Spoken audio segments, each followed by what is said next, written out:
Nung hiswap na Tintin, isang mayamang gentleman sa Barbados ang gumawa ng hindi masasabing bagay. Siya ay may magandang asawa, 3 anak na lalaki, at isa sa pinakamahusay na plantasyon ng asukal sa isla. Si Stede Bonnet ay hindi desperado o profesional na kriminal. Siya ay isang retiradong major at isang hinintulot na justice of the peace. Ngunit ang panlob na dilim o isang sira-sirang pag-aasawa ang nagtulak sa kanya sa isang biglaan, radikal na desisyon. Hindi lang siya tumaakas. Binili niya ang isang malaking barko na nagngangalang Revenge at lumipat sa pagiging pirata. Siya ang tanging pirata sa kasaysayan na talagang bumayaran para sa sariling barko.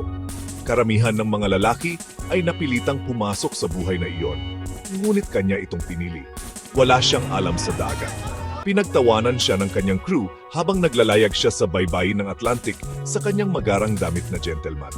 Ngunit ang karagatan ay may paraan ng pag-alis ng dignidad ng isang lalaki. Sa lalong madaling panahon, nag-cruise ang landas niya sa pinakakakatakot na taong buhay, si Blackbeard. Ang alyansya ay isang sakuna mula sa simula.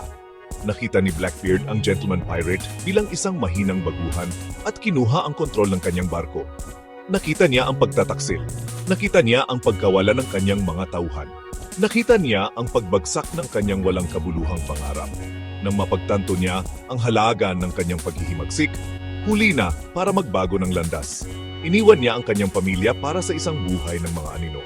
Nakaligtas siya sa pagtataksil ni Blackbeard at sinubukan na linawin ang kanyang pangalan. Ngunit ang hatid ng buhay na labas sa batas ay napakalakas. Bumalik siya sa kanyang mga krimen sa ilalim ng peking pangalan. Sa wakas ay nahuli siya ng katarungan sa mga marsh ng South Carolina. Pagkatapos ng isang berdeng labanan, sa wakas ay kinadenahan ng gentleman. Nagmakaawa siya para sa kanyang buhay, ngunit matatag ang batas ng lupa. Itinapon niya ang kanyang mga biyaya para sa isang lubid. Ang kanyang legacy ay naglilingkod bilang babala tungkol sa mataas na presyo ng paghabol sa isang buhay na hindi para sa iyo.